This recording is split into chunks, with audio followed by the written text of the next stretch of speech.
Chapter 4. Looking Backwards. Margaret was 21 when she met Lloyd. She was living in Suffield, Connecticut, at the time with her widowed mother in a big house on East Street, which was known as the Fred Hathaway House. It was the third house built by the Hathaways in that part of Suffield known as Boston Neck. Mr. Fred, Margaret's father, who died in December 22, 1915, had been gone nearly 4 years when in the summer of 1919 Margaret had the opportunity to go to Evanston, Illinois, to take a summer course in music at Northwestern University's School of Music. Her mother's sister, Agnes, lived in Evanston with her husband, Frank Pomeroy, and they invited Margaret to come to live with them while taking the course. Margaret had been studying piano with John J. Bishop of Springfield, Massachusetts, for nearly 3 years after her graduation from Suffield Academy. She talked the matter over with her mother, and both agreed it was a splendid opportunity, so she accepted. Her application was submitted and approved, and after all preparations were made, trunk packed, ticket purchased, reservation on the Pullman made, etc., she was ready to go. Friends took her to the train in Springfield, where she boarded the New England Wolverine for Chicago, early in July 1919. Margaret was uneasy about leaving her mother alone in the big house, as this was the first time they had been separated since her father's death. But there was a very dependable Polish family living in the tenant house only a few roads from theirs, a young couple by the name of Mr. and Mrs. George Raffa, with their 3 children, Mike, Mary, and baby Eva. Margaret felt better about leaving when she thought of the reliability and the trustworthiness of George Raffa and his sweet, demure little wife. George said he'd look after Mrs. Hathaway, and Margaret felt sure that he would. So off she went into a different world. Margaret was wearing a diamond ring on her finger of her left hand when she left Suffield, but she was not at all happy about it. She had become engaged to a young man whose home was 100 miles from Suffield, but who had been a boarding student at Suffield Academy and president of the class she was in. They had seen very little of each other after graduation. He had enlisted in the army in 1917 and had been home on furlough infrequently during his tour of duty. After armistice, he had returned to his hometown, where he had found employment in the fishing industry. This in itself was repulsive to Margaret. She had always dreamed of being a minister's wife. She could not bear to think of having to settle down in some obscure little town in the role of a fisherman's wife. But they had been together their last 2 years of high school, and when he went off to war, the natural thing to do seemed to become engaged. He gave her a ring soon after his enlistment in the army. As far as Margaret was concerned, they were drifting farther and farther apart. His letters never thrilled her, and when he came to spend a few days at her home prior to her trip west, she realized that theirs was not a genuine or sincere love. Deep down in her heart, she knew the only reason she continued to keep company with him was because she felt sorry for him, and he had always had a hard life, with very little love and security at home. She had allowed herself to become engaged to him largely because of the pressure of those war days, when so many of her friends were getting married or becoming engaged before their lovers went off to defend their country. It was the same old urge that has made young women so impulsive under similar circumstances throughout all time, when they feel they must conform to a pattern, or else forever afterward be condemned to the role of a spinster. The truth is, Margaret was not true to herself, and she knew it. This was a hard period to endure. They had even quarreled that last day that they were together, just before she took him in her faithful Model T sedan to catch the train to Windsor Locks. As she bid him goodbye, there was no remorse over his departure. When the train pulled into the station, he took his leave with cold indifference, and Margaret was crushed. However, they had not broken off their engagement. and she still continued to wear his ring.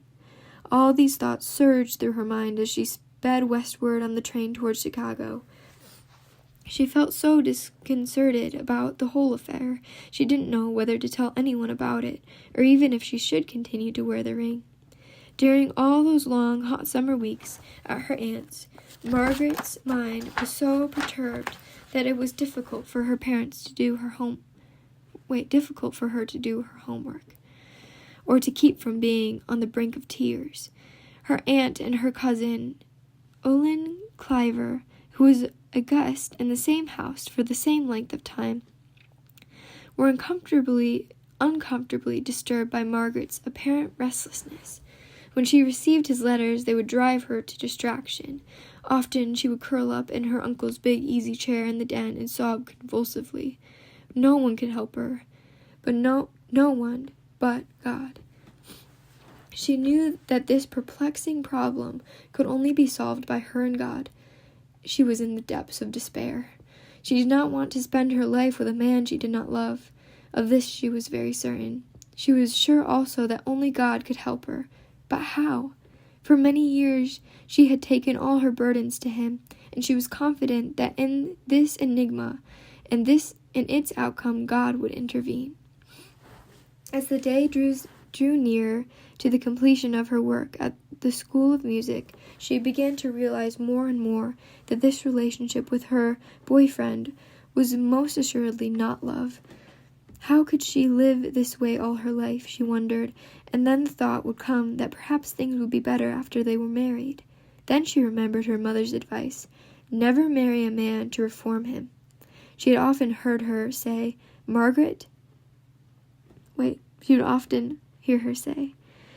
was completely bewildered. One day she took off his ring, and somehow it made her feel better. No one seemed to notice, at least nothing was said about it. She seemed to walk with a firmer step, and her mind was much clearer. She took her tests at the end of the course with ease, and walked home with a lighter heart than she had felt in weeks. But that day she received another letter, in a much more endearing tone, and she slipped the ring back on her finger. Margaret had been invited to go home with her cousin, Ulin, at the duration of the summer term. Ulin's mother was a sister of Margaret's mother, and the wife of the Reverend Dr. Henry Peter Cliver of the First Baptist Church in Benton Harbor, just across Lake Michigan from Evanston. She was to remain there 3 weeks. They were to leave on Monday, August 14th. Margaret had written her mother about it, and she had agreed that it would be a pleasant way for her to end her vacation, since she had not visited the Clivers since 1916, when she and her mother had spent part of that summer with them when their parish was in Franklin, Indiana. They had moved from Franklin to Benton Harbor when Dr. Cliver had been called to the pastorate of the First Baptist Church in that city in 1917. It was only 2 years previous that Lloyd had joined the same church. He had thrown himself wholeheartedly into the church work and was teaching a large class of young men when the Clivers arrived. Lloyd was back on the farm now, all his hopes of going into the ministry completely shattered. The second year that the Clivers were in Benton Harbor, their only son, Russell, who was then a young man of 23 and just the age of Lloyd, enlisted in the Air Force. He was soon made a second lieutenant. Russell was Margaret's dream of the kind of man she wanted to marry. When he was in his early teens, he had spent several summers at her home in Suffield, working on her father's tobacco farm. Margaret thought 3 years younger, was very fond of her big cousin. They spent many happy hours together during the long evenings of those eventful summers. After Russell went to college, he kept up a correspondence with her, as he did also after graduation when he went to work. However, he was her cousin, and she knew their friendship could never develop into anything more than a mutual liking for one another. When the war came and Russell went into the service, he came to Suffield to bid adieu to his New England relatives, to whom he had become so strangely attached. This was in July 1918. he only had a few hours that he could spend with them, and it was with very heavy hearts that they watched him take his leave as the train pulled out of the railroad station in Windsor Locks for New York, where he was to report for overseas duty. Margaret had driven him there in the Model T, and it was then that he expressed his concern over her being engaged to someone he was not so sure was her equal. "I want you to be happy, Margie," he told her. Or Margie, probably.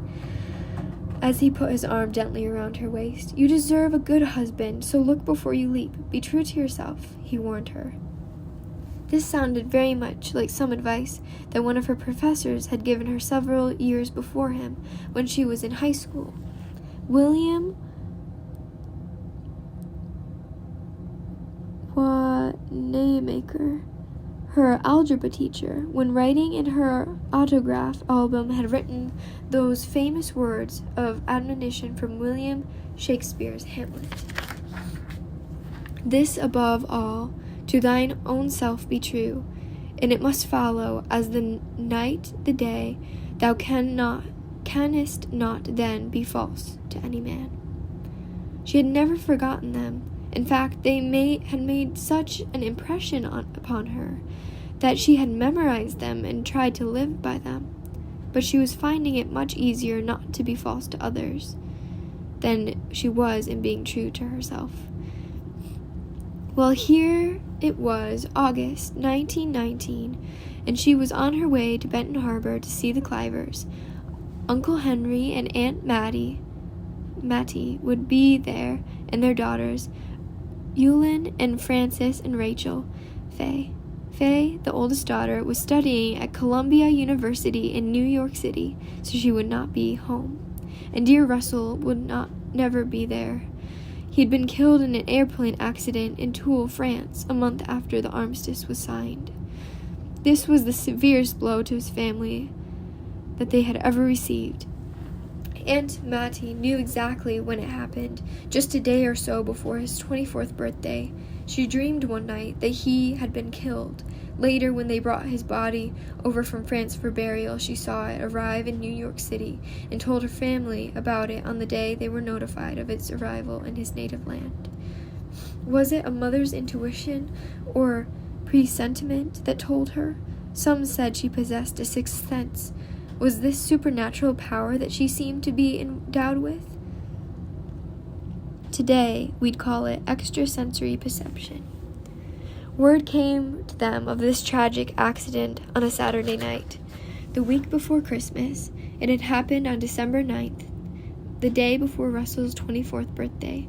Nevertheless, on the day, Henry Cliver was in his pulpit conducting his Sunday morning worship service as usual. He put on a bold front and delivered his sermon unflinchingly.